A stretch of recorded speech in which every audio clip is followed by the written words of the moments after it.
Oi, Boa noite, Ana. Tudo bem? tudo! Nossa, só de Oh, ouvir sua voz já deu uma paz. pois é, eu fiquei sabendo. Estamos acompanhando aí o desafio que você está vivendo nesse Sim, momento já tumultuado de quarentena e seu Instagram foi clonado. Mas sim. força aí, viu? Isso aí não vai te abalar, não. É, Sua luz é justo, mais forte que isso. justo no dia da nossa live, que eu tava Pois esperando é. tanto por essa live, né? Deixa eu te Não, falar. mas não Pode vai falar. atrapalhar em nada. Não vai atrapalhar em nada, em nada.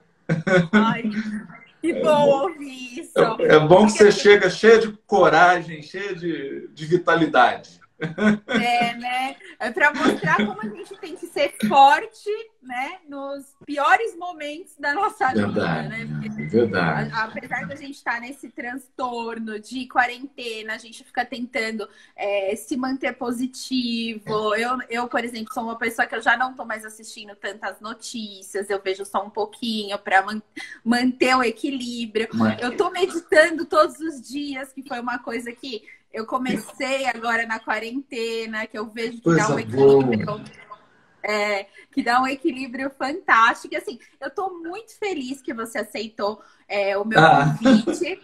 Queria agradecer a Priscila, sua pois esposa, é, essa maravilhosa. ela ficou tão apaixonada com o seu livro, né? De Você e Sim, Agora.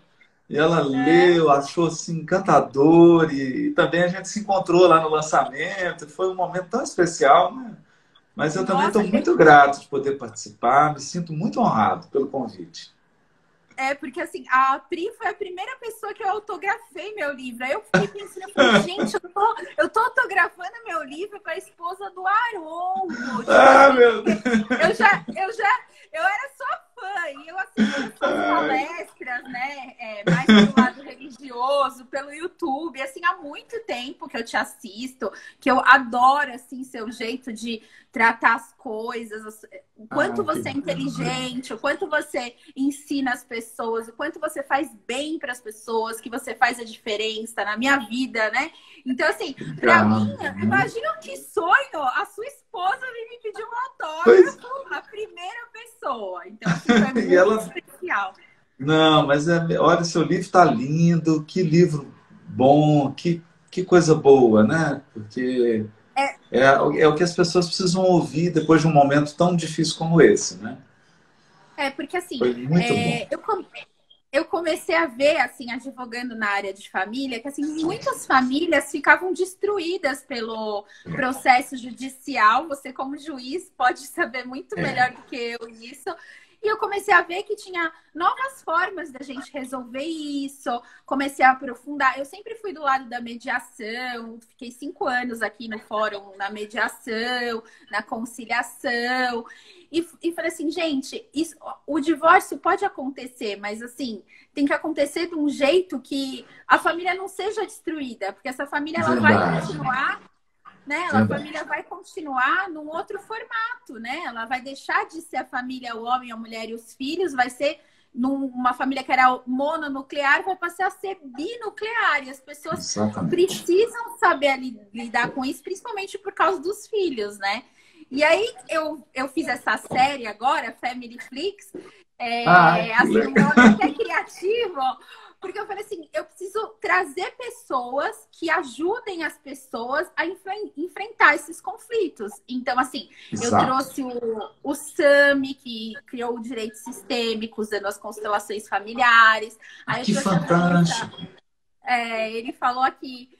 Então ele contou toda a história, né? Como começou, como ele começou a usar as constelações familiares. Aí veio a Vanessa Alfiero, que criou a Casa da Família, o projeto Oficina de Parentalidade do CNJ. Eu falei assim, eu preciso convidar o Haroldo, porque ele fala Pra... muito de autoconhecimento, né? Pois E é. além de você conhecer os aspectos jurídicos, você fala muito de autoconhecimento. Então, assim, eu quero que você fale para as pessoas que estão passando por esse período tão difícil, que é uma crise familiar, que é um divórcio. Assim, o que elas devem fazer? E isso é tão importante, né, Ana? Porque assim, é um momento.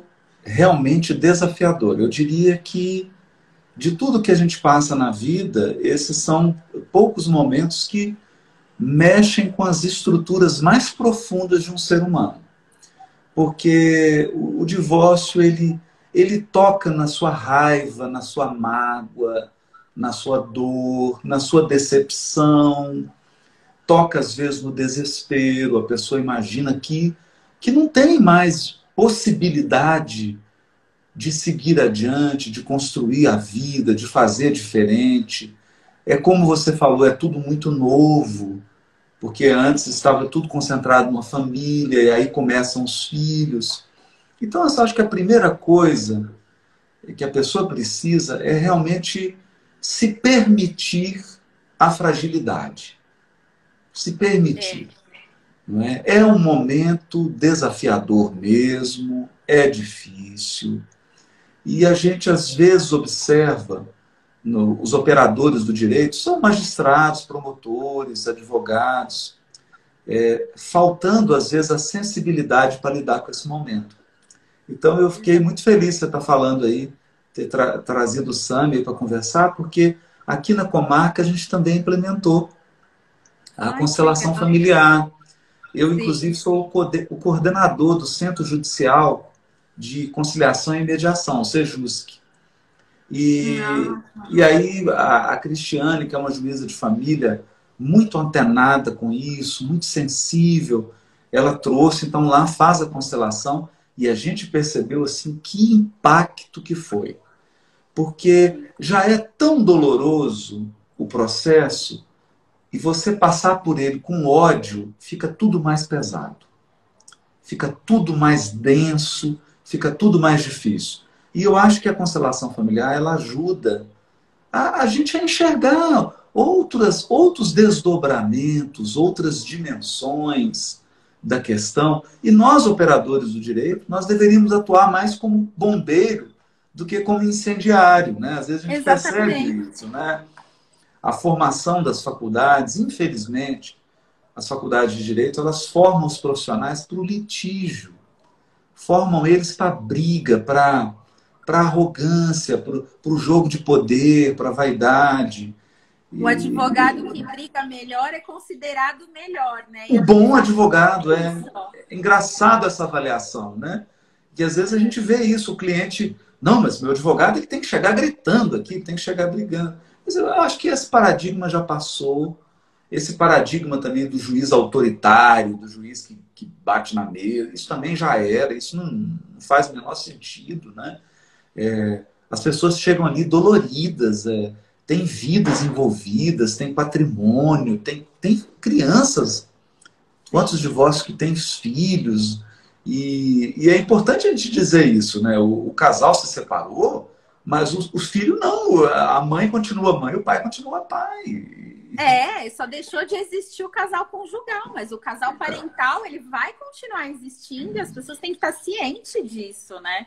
Gente, e mesmo que eu tenha mágoa, mesmo que eu tenha sofrido com a outra pessoa, eu preciso entender que isso não diminui o papel dela como pai, como mãe, né? E a gente jamais deve entrar nesse terreno sagrado de denegrir esse papel do outro. Se o outro não exercer o seu papel, aí é uma questão da consciência dele. Aí é a escolha do outro, né? Mas eu jamais contribuí para que essa relação da paternidade ou da maternidade ela possa se deteriorar. Então a gente, voltando aí ao que você perguntou, eu acho que a primeira coisa é a gente assumir a fragilidade. É difícil mesmo, peça ajuda, converse com alguém que já passou por isso, olha para o lado, você vai ver que tanta gente passou por isso, tanta gente sobreviveu, tanta gente conseguiu reconstruir sua vida, conseguiu ajeitar as coisas, como se diz aqui no interior de Minas, né? A gente fala que as abóboras se ajeitam à medida que a carroça anda. Então é É, meio isso, né? Porque o divórcio mexe com as abóboras, tira tudo do lugar, não é? Então você tem que esperar o tempo, tem que esperar o andar da carruagem, para as coisas assumirem um lugar, um novo lugar.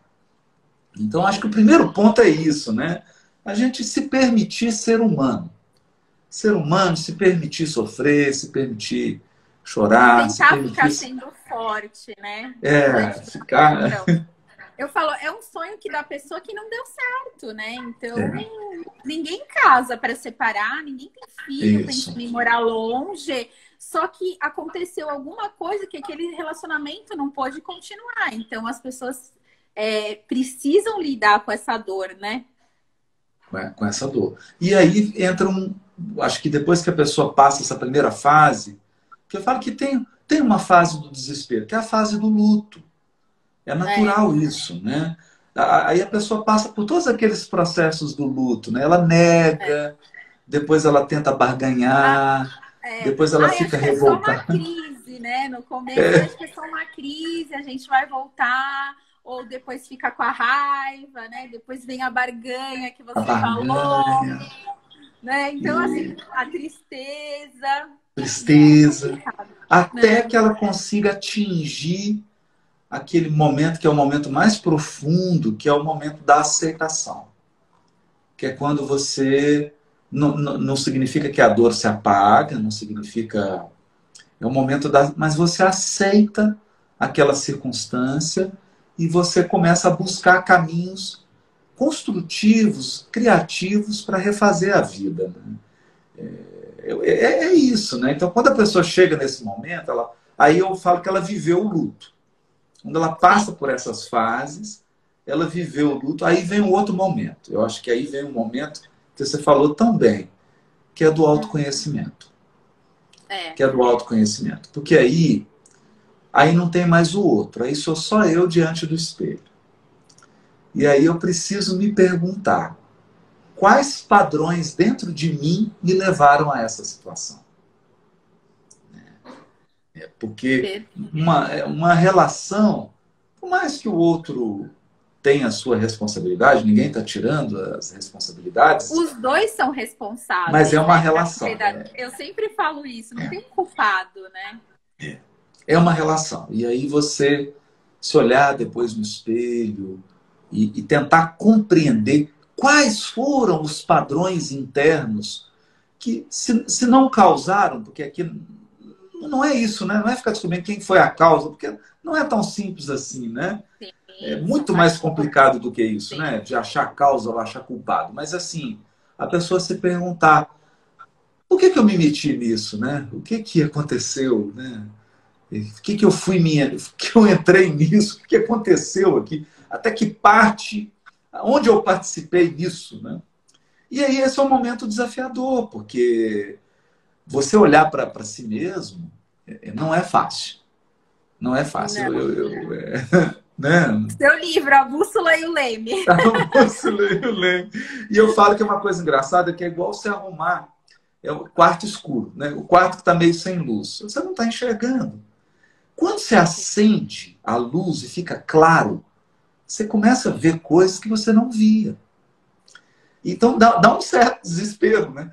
Você ilumina, eu falo só, iluminou demais, você vai ver o que não via. Nossa, nem fala. Então, quando a gente joga luz dentro, você começa a enxergar aspectos que você não enxergava. E aí que eu acho que entra a meditação. Porque o autoconhecimento, ele é um exercício da razão. Do consciente, né? Do consciente. Você examina, você pondera, você compara, você conversa, você ouve pessoas, você aprende, lê livro, né? Lê lá o de você e agora. Então, o momento do autoconhecimento é esse momento da análise. Mas o momento da meditação é quando você olha para você com compaixão, com amor. Então é quando você contempla tudo, porque meditação é isso, é contemplar. É olhar para tudo com muito amor. Com muita compaixão. Compreendendo a fragilidade humana, a própria fragilidade. Compreendendo a sua natureza, suas características. Então, esse olhar de compaixão, ele é fundamental. Porque eu falo assim, que se for só autoconhecimento, você fica deprimido, porque... né? Porque você fala que eu errei, eu errei. Começa a se culpar, né, pelas coisas. Começa a se culpar, porque a gente começa a enxergar os erros também. A gente Sim, começa a a gente enxergar. comete, é normal a gente cometer, senão teria dado certo, não Você teria não dado tem. errado, né? Exato. E aí o autoconhecimento, eu digo assim, o autoconhecimento ele leva a um realismo muito duro. É uma confrontação. Então essa autoconfrontação, ela é muito dura. Ela é muito dolorosa. E a meditação, ela entra com essa compaixão. É compadecer-se. É olhar com muito amor, sem julgar, sem comparar. Contemplando. Olha, é assim. Então, agora eu vou construir algo novo, eu vou me permitir. Né? Por isso que a meditação ela traz essa força. Né? E ela traz uma coisa que eu falo é a força mais poderosa da vida, que é a aceitação. A aceitação ela é muito poderosa. A nossa sociedade ela está acostumada com heróis que são Avengers, né? São os Vingadores. Né? Então, a gente tem essa ideia do Thor, né? Da Mulher dos heróis, eles são vingadores. Né? Eles não aceitam. É aquele herói que muda tudo, ele tem o poder de mudar tudo. Mas isso é só no cinema. A vida real não é assim. Né? Na vida real tem coisas que você não vai mudar. Tem coisas que você não tem controle. Tem coisas que acontecem com a gente que estão acima do nosso poder de ação. E aí você vai fazer o quê? Se você ficar nessa postura do Avenger, do Vingador, do herói, eu vou mudar, você sofre muito, né? Você acaba com a sua vida, né? Não tem. A gente não tem controle. Eu acho que essa pandemia está sendo um negócio para mostrar pra gente que a gente não tem controle de nada. E também para a gente mudar a nossa maneira de se relacionar. Porque eu falo que a gente olhando assim a história dos relacionamentos, antes de 77, com a lei de divórcio, a gente tinha um tipo de relacionamento. Depois começou a possibilidade de divórcio, outro tipo de relacionamento. Mas eu falo que a gente foi para um extremo, que é o dos relacionamentos líquidos. Então, você tá hoje, você fez uma coisa que a pessoa não gosta, a pessoa já não quer mais e muda. E agora com a pandemia a gente não pode ficar mudando toda hora. Você corre o risco de pegar o vírus, né? Eu falo, o vírus está ajudando até a gente mudar a forma da gente se relacionar com as pessoas, né? E aí, não, isso que você falou é importantíssimo, porque a gente está sendo obrigado a voltar para a família e começar a perceber a importância desses laços mais estreitos, né? Assim, não dá para viver só de aparência, só de social, né? Não dá para viver só de story, né? Você precisa de um feed, né? Precisa de um fixo ali, de relações que são mais sólidas, que são mais estruturantes. Né? É isso que você falou, realmente. Então, eu acho que agora a gente vai tentar voltar para um equilíbrio. Né? Não é nem aquela rigidez do século passado, mas não é também uma total falta de compromisso com o outro, enxergar o outro como se fosse um sapato, uma roupa. Não é isso também, né? E qualquer coisa você já não quero mais, vou na rede social, pegar o cardápio. Era isso que eu sentia. É isso que está criando. E agora eu tô sentindo assim que, apesar a nossa vida vai mudar muito com a pandemia, mas também os nossos relacionamentos, né? E assim, eu tô sentindo assim que as pessoas estão buscando, perguntaram para mim, o número de divórcios está crescendo com a pandemia. Eu falo assim, gente, é um momento de você até conhecer a pessoa que você tá casada, que você nem dava mais atenção antes, né? E a gente vivia tanto na rotina, então não é um momento só de briga, é um momento de fortalecimento também, não é? Da família. Exatamente, de fortalecimento. Eu acho que é mais isso, fortalecimento, do que tudo, né? Eu lembro até uma coisa engraçada. Eu estava com um amigo, né? A gente estava no telefone, ele falou assim, olha, a Lu, a coisa está tão séria na pandemia. Ele falou assim, que um amigo meu me ligou e falou, rapaz, eu sou casado há 30 anos com a minha esposa, eu nunca convivi tanto com ela. Estou conhecendo ela agora. Porque o tempo todo dentro de casa, então a convivência ganhou um nível de estreitamento E a pessoa tinha 30 anos de casado e nunca tinha experimentado uma intimidade tão grande. Isso é desafiador também. Sim. Isso é muito desafiador, porque as pessoas meio que fugiram, né? Começavam a falar, vou shopping, deixa eu dar uma saída, vou viajar, Vamos trabalho. futebol, né? E agora não, agora você tem que estar conversando. Tem até uma piada que eu vi no Instagram, que a pessoa fala assim, amor, a gente já conversou de tudo que tinha para conversar, eu acho que agora é bom a gente ter uma DR. É, né? Acabou o assunto, né? E também eu acho que na relação de pais e filhos também. Muita gente está tendo a oportunidade de ficar com seus filhos 24 horas. Muita gente que só trabalhava, agora com o home office também está mudando isso, né? E a divisão das tarefas dos casais que estão casados está mais igualitária, né? Com tudo isso, eu falo, gente, é uma mudança muito muito louca na vida da gente. E eu falo assim, eu era uma pessoa que eu fazia assim, por exemplo, eu fazia meditação muito de vez em quando, sabe? E você não adianta. Se você fizer um pouco por dia, eu percebi agora na quarentena, que eu falei assim, no começo da quarentena me deu uns desesperos, eu fiquei assistindo muita notícia, né? Aí eu falei, não, isso daí eu tenho que aproveitar para alguma coisa boa para mim, né? Até porque eu queria encontrar uma maneira de... O Family Flix, na verdade, ele surgiu depois de uma meditação, para você ter uma ideia, né? Essa ideia de reunir, assim, várias pessoas que pensam diferente sobre o conflito familiar, surgiu de uma meditação.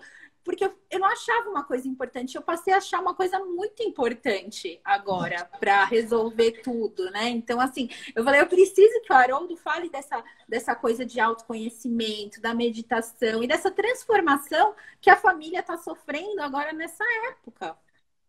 É uma coisa, eu sou...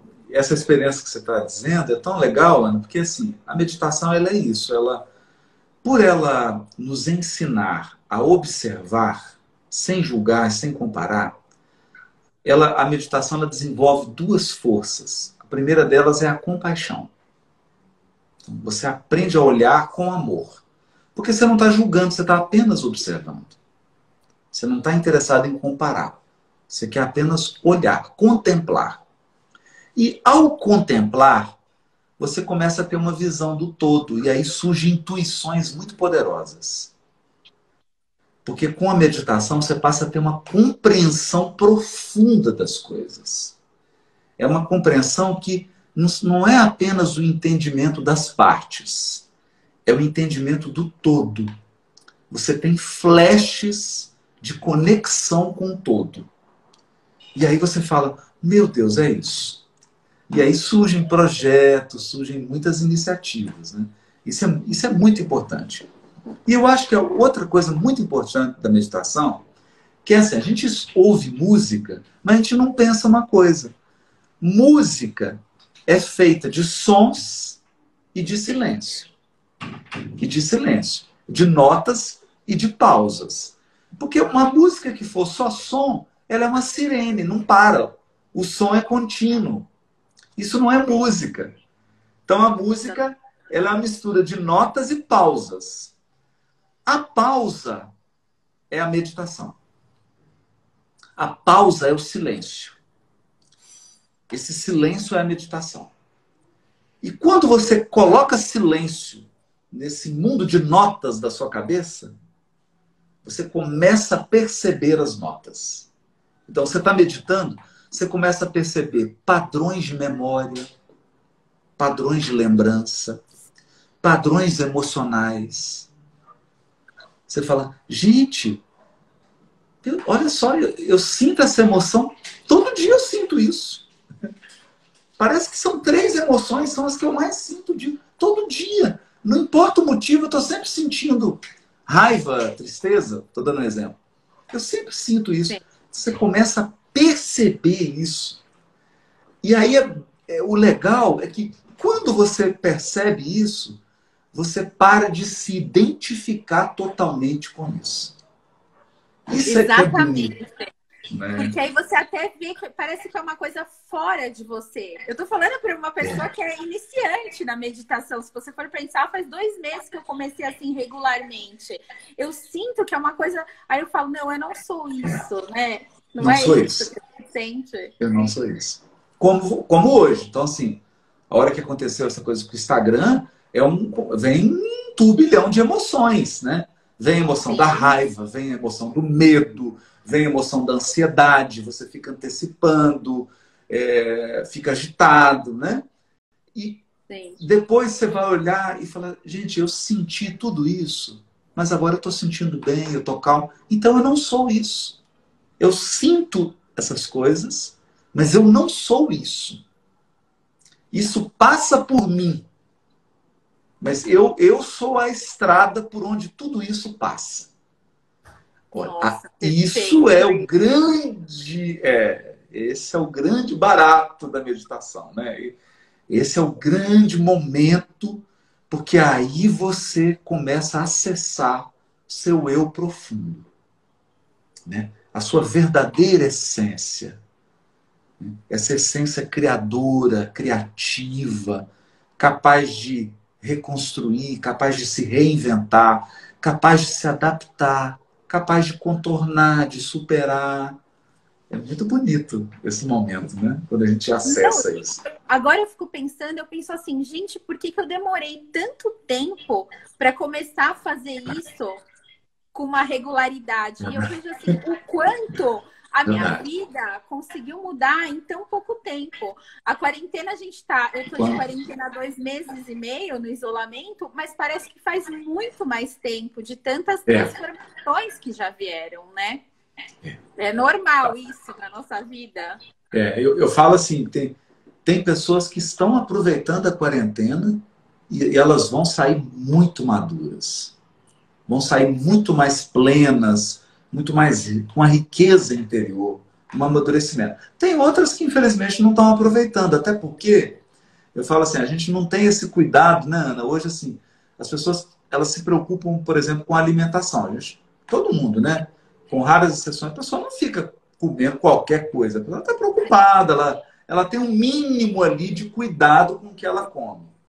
Mas a gente não tem isso com a mente.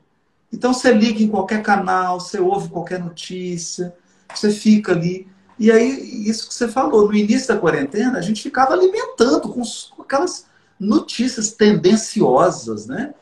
Notícias catastróficas que estão sempre querendo disseminar o pânico, o medo, a angústia. Quando a gente percebe isso, você fala assim: esse canal eu não ligo, nem ligo mais nesse canal.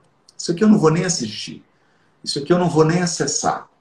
Eu vou selecionar agora o que eu vou colocar para dentro da minha mente, né? Se eu tenho uma dieta equilibrada. Isso a gente tem que fazer, né? Selecionar É. o que a gente assiste, o que a gente ouve, o que a gente lê, tudo isso, né?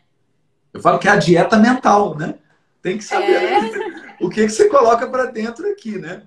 E a meditação exatamente. é essa ginástica da atenção, da concentração. Porque a atenção, o ato de ficar atento e a concentração é um músculo. É um músculo invisível. E ele precisa ser exercitado. E quanto mais você pratica a meditação, e assim, em doses pequenas, diárias, Sim. você vai fortalecendo com o tempo, você vai adquirindo um poder de concentração, de atenção, de estar presente totalmente para aquela situação, para o outro. E esse também é um grande benefício da meditação. Não, e Grande eu falo benefício. assim que a gente, os brasileiros, eles são. A gente tende a ser ansioso. Porque, assim, no É, primeiro é. dia que decretaram eu vou traçar um panorama. No primeiro dia que decretaram o isolamento social aqui no Brasil, eu já recebi ligação de cliente. Ai, doutora, eu não vou ter dinheiro, eu não vou mais pagar pensão alimentícia. Tipo, nem tinha começado o isolamento, a pessoa já nem tinha dinheiro e já nem ia pagar pensão alimentícia, entendeu? Então, assim, as pessoas projetam muitas coisas para o Projeto. futuro e não Projeto. vivem o presente. Aí a gente, no primeiro dia de isolamento, a gente já estava discutindo contra o isolamento. Então, assim, ao contrário da Argentina, por exemplo, que o meu doutorado é lá na Argentina, então eu tenho muitos Ah, amigos que lá. legal. E assim, eles cumpriram certinho o isolamento, eles estão com 400 e poucas mortes só, e eles começaram a morrer antes da gente, porque eles não ficaram questionando do jeito que a gente questionou, do jeito que a gente foi ansioso, eles não levantaram todas essas questões do jeito que a gente levanta. Tanto é que quando eu fui fazer uma apresentação sobre as questões de família, o meu pensamento já estava muito mais adiantado, porque eu já estava vendo todos os Já problemas, tá. entendeu? Então, assim, você sente isso, que a gente é muito ansioso? Demais! Nossa, eu falo que é assim, eu até comentei isso numa live que é do desafio dos 21 dias da meditação, né? Que tá Nós somos. acontecendo, né? Está O acontecendo, já desafio. passou, já está 40 dias, né? O desafio está prosseguindo. Eu falo que nós somos um motorista, eu comparo nós, a pessoa comum, né? A pessoa que não tem essa prática. Porque quando ela começa a praticar a meditação, né, o mindfulness, quando ela pratica isso, ela sai do padrão, ela sai da massa. Mas a grande Sim. massa, a gente pode comparar assim, a um motorista que está dirigindo numa estrada a 120 por hora. Alguns deles estão dirigindo olhando para o retrovisor, que é aquela pessoa apegada ao passado. Ah, Então ela só fica lembrando, ah, aconteceu isso, ah, eu vivi isso, nossa, fulano fez isso comigo. Então, ele está a 120 por hora, mas só olha no retrovisor. Vai acontecer um acidente. Por quê? Porque ele está negligenciando o presente, o agora. perfeito. E tem aquele que é o ansioso, que é o antecipador. Esse é o motorista que está dirigindo a 120 por hora, só olhando para o mapa, para o GPS. Ele não olha para o vidro da frente. Ele não olha para a estrada, ele só olha para o mapa. Sim. E por que ele só olha para o mapa? Porque ele fica projetando onde ele vai estar. Sim. O que vai acontecer. O futuro. As probabilidades. Os prognósticos. Né? E o motorista, o verdadeiro motorista, o motorista inteligente e cuidadoso, ele sabe que ele só tem controle sobre o trecho da estrada que ele está percorrendo. Exatamente. No fundo, eu só tenho controle sobre o freio, a embreagem, o freio ali, o acelerador, o freio, o acelerador, o volante e o trecho da estrada que eu estou nele. É isso que eu tenho controle. Sim. Né? E aí, quando a gente percebe isso, você sai do futuro e sai do passado. E começa a ficar mais presente no agora. Eu E é o que a posso gente está até... vivendo exatamente agora, né? A gente só tem o Exatamente. agora hoje em dia, né? O agora. Não é que eu vou jogar o mapa fora e eu não vou quebrar o retrovisor. Então, de vez em quando eu tenho que olhar para o passado. De vez em Sim. quando eu tenho que olhar para o retrovisor. Eu tenho que aprender com as experiências. E de vez em quando eu tenho que olhar para o mapa. Porque se eu não me programar, se eu não planejar, eu me perco. De vez em quando, mas a maior parte do tempo, eu tenho que viver o agora. Eu tenho que me concentrar no agora. Eu acho que a meditação ajuda muito nisso. Ela nos Demais. ajuda, né, a viver o Nossa, agora por isso, e a por isso que aceitar o eu falei, agora. gente, eu preciso trazer o Haroldo para falar disso, porque assim, eu vejo as pessoas assim tão apegadas, o que você falou é perfeito do retrovisor. Muita gente não consegue sair do passado quando a relação não deu certo. Não consegue, é muito difícil. Então, eu acho que isso ajuda muito. E muita gente já projeta todos os problemas. Então, o que você falou é muito incrível isso. E nessa época que a gente está vivendo, que a gente só tem o hoje, né, para viver, que é o que a gente não sabe o que vai acontecer amanhã. Então a nossa dica é, se você está nesse momento, está vivendo isso, né, esse agora é o momento para você cuidar de você. Cuidar do seu corpo, cuidar da sua mente, cuidar dos seus sentimentos. É o momento de você ser mais carinhoso com você, né? Ser mais amoroso. ser mais dengoso com você mesmo, né? Cuidar de si, aproveitar o agora. Porque o que está no retrovisor, você está se afastando. A cada dia que passa, é um dia mais distante do passado. Isso é interessante, né? Na verdade, a vida ela vai se encaminhando para se afastar do que foi. Vai se afastar, né? Então, esse momento que é doloroso, daqui a um tempo vai passar 5 anos, 10 anos, 15, 20, ele vai ficar lá para trás. Porque o retrovisor é isso. O retrovisor é isso. Né? E se eu ficar planejando demais o futuro, eu vou ficar fazendo um tanto de projeções, 99% não vão acontecer. Eu vou gastar uma danada de uma energia imaginando aquilo que não vai acontecer. Quando eu poderia e deveria estar usando toda essa energia, essa criatividade, para cuidar do hoje, do agora. O que eu posso fazer por mim agora? Isso é muito importante. Esse equilíbrio é vital. Porque quando a gente também fica pensando muito no futuro, a gente acaba criando muita expectativa. E as coisas não acontecem como a gente quer, e aí vem uma decepção, né? Tudo isso, né? Uma vez eu ouvi uma coisa tão engraçada, né? Foi até numa palestra, sabe?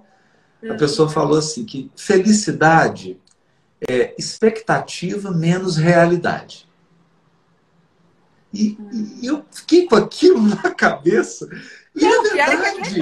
Olha, porque você imagina, se eu te falo assim, Ana, vem aqui para casa, vamos jantar, né? Vamos fazer um jantar, ok. Se você vem sem expectativas assim muito grandes sobre o jantar, você vai acolher o agora, o que é. Você vai acolher a realidade.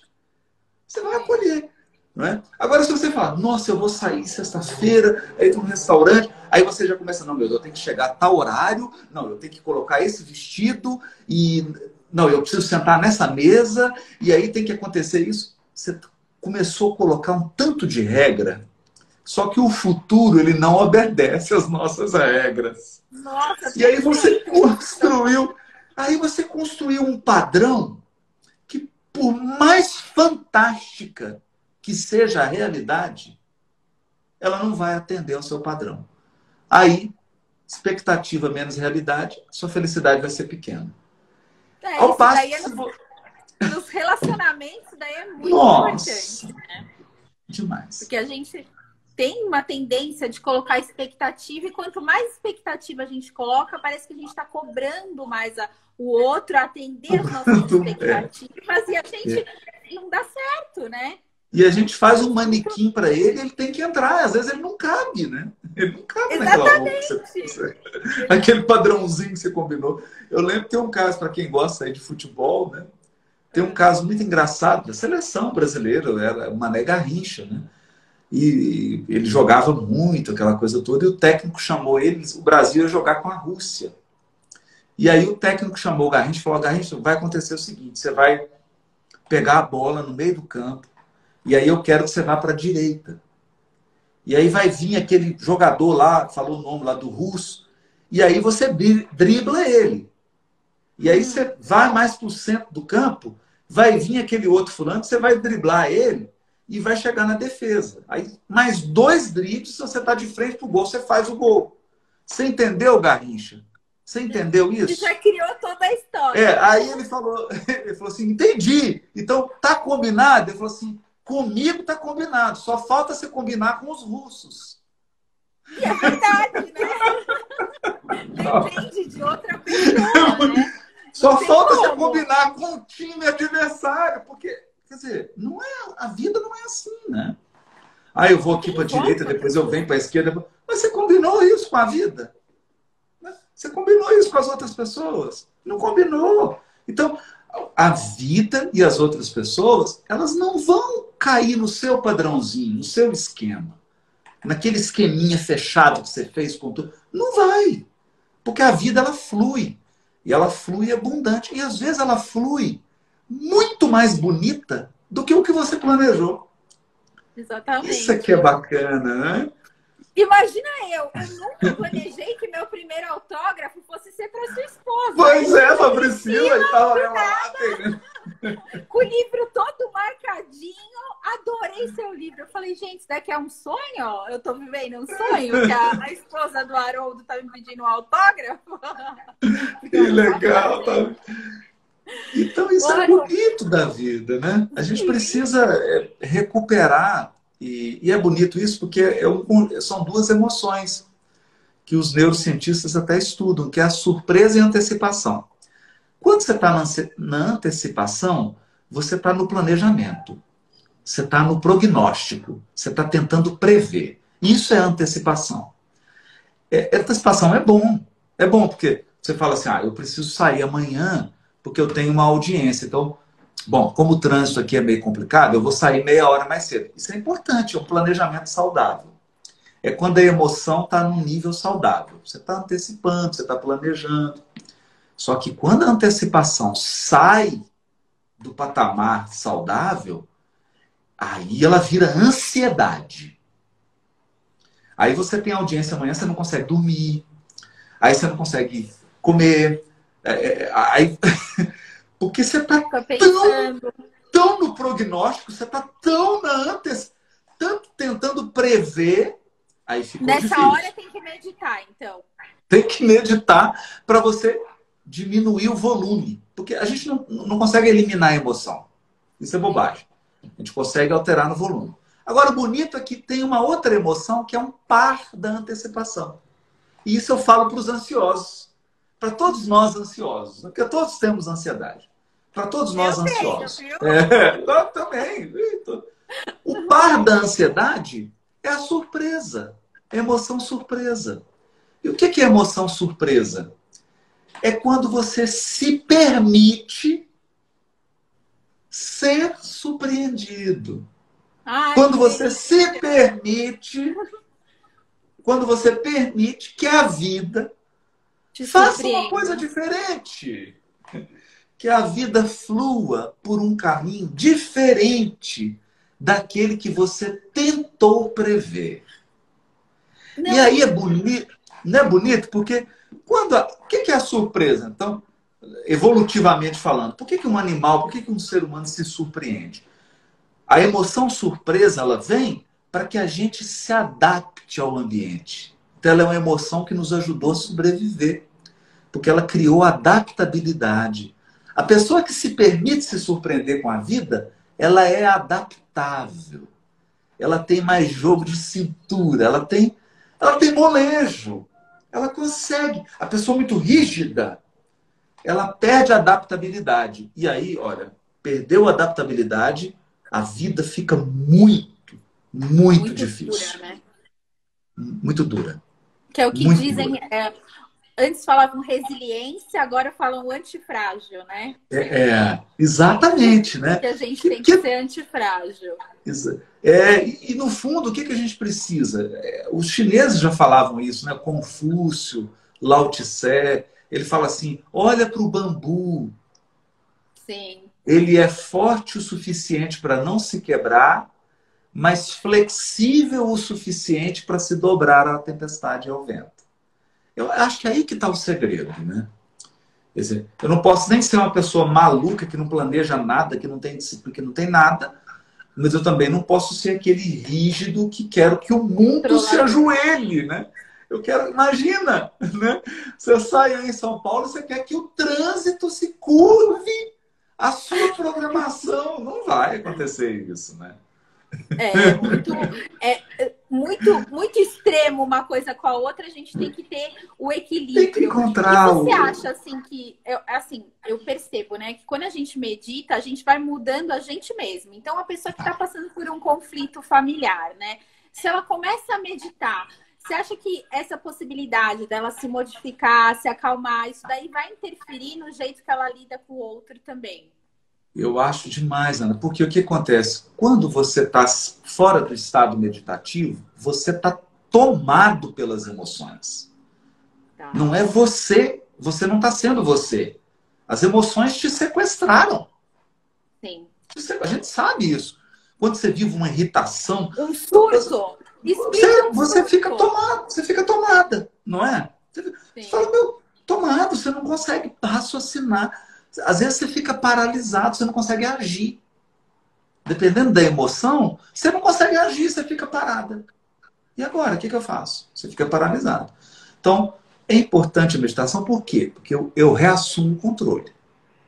Então, eu não elimino a emoção, porque isso não existe. Emoção é fisiológica, ela é automática. Você falar isso, porque tem gente que fala assim, eu não quero sentir isso, eu consigo não dominar tem as emoções. E não, né? A gente tem que observar, né? Não tem jeito, porque assim, quando você percebeu que você sentiu uma emoção, você já sentiu, porque ela é automática, né? E você sente o medo, uma coisa que tem medo. Sem você perceber, já tem noradrenalina na corrente sanguínea, seu batimento cardíaco aumentou, sua pupila dilatou, os pelos eriçaram, já teve retraimento dos músculos, você já está preparada para lutar ou fugir. Você nem se deu conta disso, porque a emoção ela é fisiológica, ela é automática. Então, a questão não é isso, não é evitar a emoção. A questão é sentir a emoção, e agora, o que eu faço? Estou sob a emoção do medo, e agora, o que eu faço? Esse é o segredo. Então, não é brigar com medo, não é eliminar o medo, porque ele não vai embora. Se você está sentindo medo, já tem neurotransmissor circulando no seu cérebro, já tem hormônio na corrente sanguínea, já tem alteração fisiológica. Não adianta. O negócio é, daqui para frente, como eu vou agir com esse medo? Então, sentindo medo ou sentindo ansiedade, o que eu faço agora? A partir de agora. Aí ou sentindo raiva, né? Ou sentindo raiva. A gente vai sentir raiva. Exatamente. E aí a gente começa a criar estratégias, né? Começa a criar estratégias. Então, por exemplo, tem uma estratégia que é boa. Você está com muita raiva, vai ao banheiro. Não fala. Toma água, enche a boca d'água, vai ao banheiro, espera 2 minutos, 3, dá uma... Deixa circular o sangue. Aí você... Tem. Dica para os impulsivos. Para os impulsivos, né? Então, eu não evitei a emoção. A emoção surgiu, mas eu lidei com ela de uma maneira mais compassiva, com mais compaixão. Eu lidei de uma forma mais amorosa. Porque a gente precisa acolher a raiva, precisa acolher a ansiedade, o medo, a tristeza, e aquelas pessoas a alegria. Que estão muito depressivas, Haroldo? Assim, com o fim do relacionamento, principalmente, né? Ou com alguma briga familiar grave. O que você aconselha, assim? Mano, aí tem 2 elementos. Quando a gente está diante de um grande trauma, é natural a gente passar pela ponte da depressão. Então, o divórcio, o fim de um relacionamento, a perda de um ser querido, nos coloca inevitavelmente na ponte dessa depressão, que é uma tristeza profunda, uma tristeza que abate, que tira o tônus muscular, que tira o brilho, é natural. Isso aí, então, nesse momento é importante a gente acolher a nossa fragilidade, acolher a nossa dor e respeitá-la. Respeitá-la. Viver o processo. Sim. Porque quanto mais você viver o processo, mais rápido o processo vai ser. Se você ficar brigando com ele, ele vai se ocultar. Sim. Ele vai se ocultar. Agora, se essa ponte ficou longa demais, se eu entrei nesse e eu não estou conseguindo mais sair, aí é importante buscar ajuda. Sim. Buscar uma ajuda profissional, a psicoterapia, ou até mesmo a ajuda psiquiátrica. Buscar o que os psiquiatras hoje chamam de coping espiritual religioso, que é estratégias espirituais e religiosas para você lidar com o trauma. Sim. E isso, cada um tem a sua. né? Eu falo, eu te conheci no meio religioso, porque a gente tem a mesma religião, mas eu evito de falar. Você é um Exato, palestrante, né, espírita, mas exato, assim, eu até evito falar de religião, porque eu acho assim, independente da religião que você exatamente, seja, o importante é você ter você acreditar em alguma coisa maior e isso te exatamente. fazer bem, né? E você ter Então, uma estratégia de... Porque espiritualidade é conexão com o transcendente. Então, tem pessoas que conseguem se conectar com o transcendente pescando. Pescando. A pessoa vai lá pescar, ela fala: nossa, quando eu estou pescando, eu saio de mim. Eu sim. perco a noção da hora. Isso é espiritualidade. Você se conectou com a natureza. Você, não O é? meu Tem pai gente é que... assim, Haroldo. Não. Tá vendo? Ele ia direto pro Mato Grosso do Sul pescar, que ele falava que ele... Ai, nossa, ele voltava outra pessoa. Ele Não é relaxava, legal isso, né? esquecia dos problemas.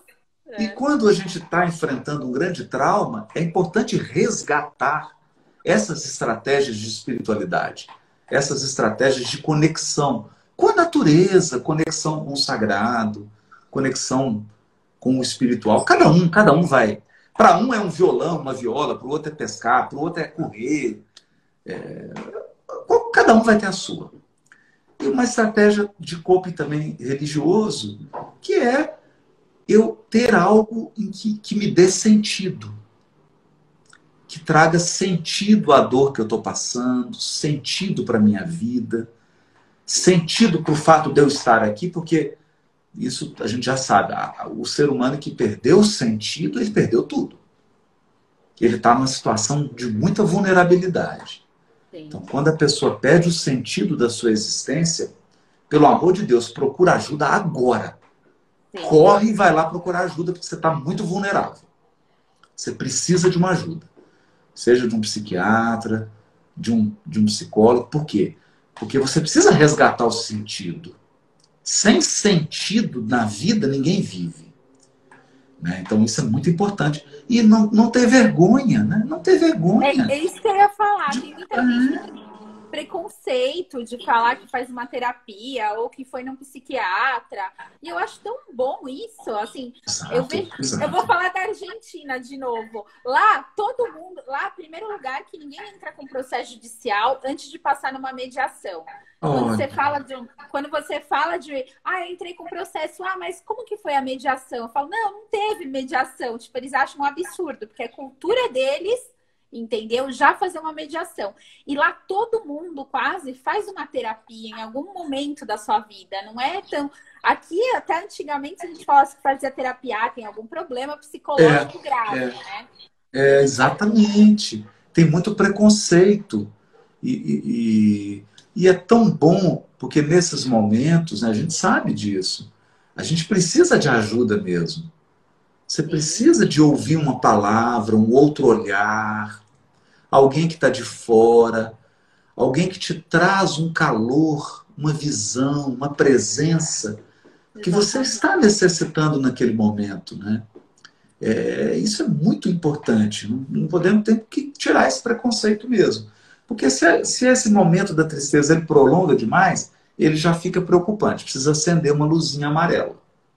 Precisa Sim. acender uma luzinha amarela, porque aí fica complexo, né? Não é mais uma tristeza natural da vida. Natural da vida porque também, né, Ana, hoje o mundo ele fica exigindo demais que a gente esteja feliz a toda hora, sorrindo toda Não, hora. eu Isso falo também isso. não dá.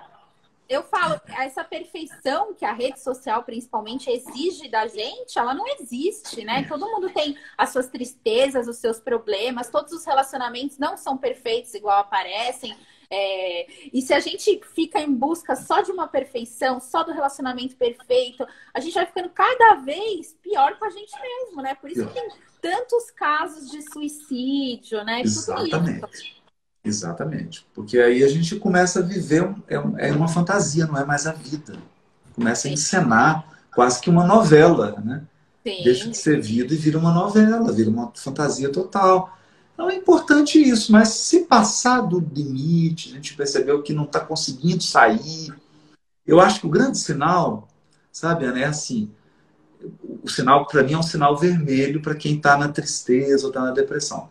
É quando você perde o prazer em tudo. Aí procura ajuda imediata. Porque aí está grave. Né? Se você não sente mais prazer naquilo que te colocava um sorriso no rosto, tem alguma coisa séria acontecendo e aí eu preciso de ajuda. Porque a vida é isso. Tem que ter coisas que arranquem um sorriso da gente. Né?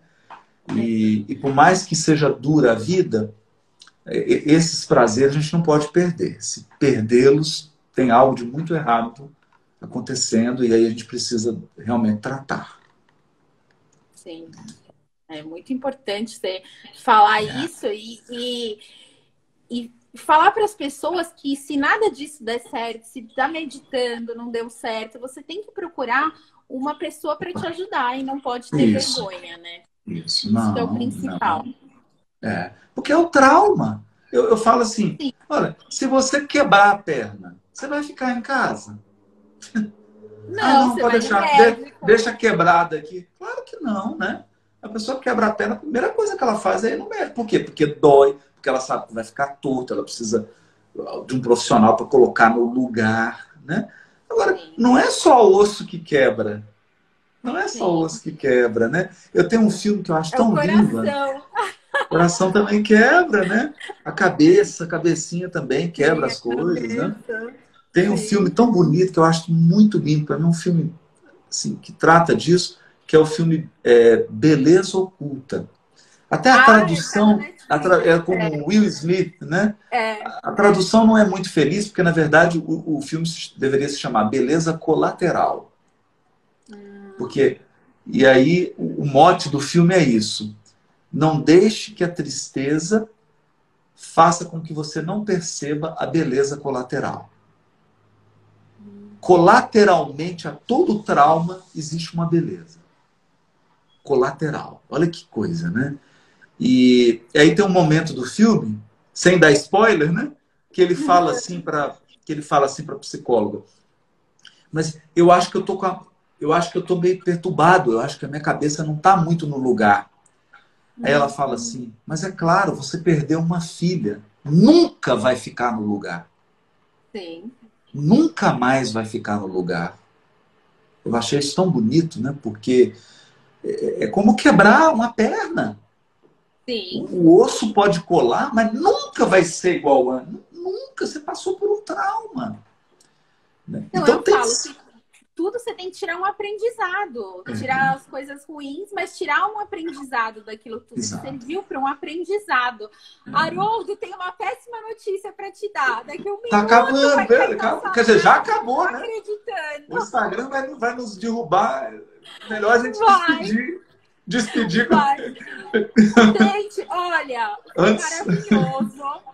Eu nem sei o que te falar, porque assim, eu sou muito sua fã. Já falei isso pra Priscila, já falei isso pra que honra, meu Deus. Então, assim, eu te assistia demais no YouTube e assim, nunca imaginei que eu fosse fazer uma live com você o dia do lançamento do meu livro, lá na Bienal do Rio, a hora que eu vi a sua foto do Jaime, do Rossandro, do Divaldo, do meu lado. Foi, assim, uma das maiores alegrias que eu tive. Nossa, que coisa boa! Que isso! Para mim também foi uma honra também, foi uma alegria muito grande. Obrigada, viu? Muito obrigada mesmo. Olha, obrigada a todo mundo beijo que grande. Presente. A Priscila tá mandando um beijão para você. Manda outro. Um abraço. Tchau, gente. A live vai ficar aqui disponível. Muito obrigada, viu? Obrigado, querida.